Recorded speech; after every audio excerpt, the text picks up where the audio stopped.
প্রতিশোধ প্রতিহিংসা রাজনীতি বাদ দিতে হবে। প্রতিশোধ প্রতিহিংসা দিয়ে কোনোদিন কোনো কিছু হতে পারে না। প্রতিশোধ প্রতিহিংসা রাজনীতি বাদ দিয়ে জাতীয় ঐক্য করলেই সম্ভব। এখানে একটু আওয়ামী লীগ আর বিএনপির মধ্যে পার্থক্য। বিএনপি সবসময় জাতীয় ঐক্য প্রতিশোধ প্রতিহিংসার ঊর্ধ্বে সকল নিয়ে কাজ করতে চায়।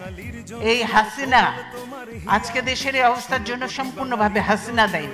কারণ হাসিনা, এই যে আমি শ্রদ্ধার সঙ্গে স্মরণ করব, বিশিষ্ট সাংবাদিক ছিলেন, বিবিসি সংবাদদাতা ছিলেন সিরাজুর রহমান সাহেব, তাকে আমি শ্রদ্ধার সঙ্গে স্মরণ করছি। আমি খুব ভালো মানুষ ছিলেন, মুক্তিযোদ্ধা ছিলেন সিরাজুর রহমান সাহেব। তিনিই তার ইন্টারভিউ নিচ্ছিলেন এবং বলেছিলেন, আমি বাংলাদেশে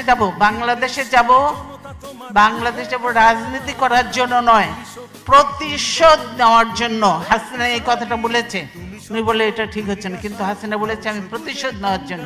তাই আজকে প্রতিশোধ নিয়ে বাংলাদেশকে একদম খোকলা বানিয়ে দিয়ে, বাংলাদেশকে একদম ধ্বংস করে দিয়ে, সমস্ত প্রতিষ্ঠান ধ্বংস করে দিয়ে বাংলাদেশকে তলাবিহীন ঝুড়ি বানিয়েছিল। এবারে তার থেকেও নিচে কোথায় কি বানাবে আল্লাহর নামে বাংলাদেশকে ধ্বংস করে দিয়ে তিনি হয়তো দেশের থেকে চলে যাবেন।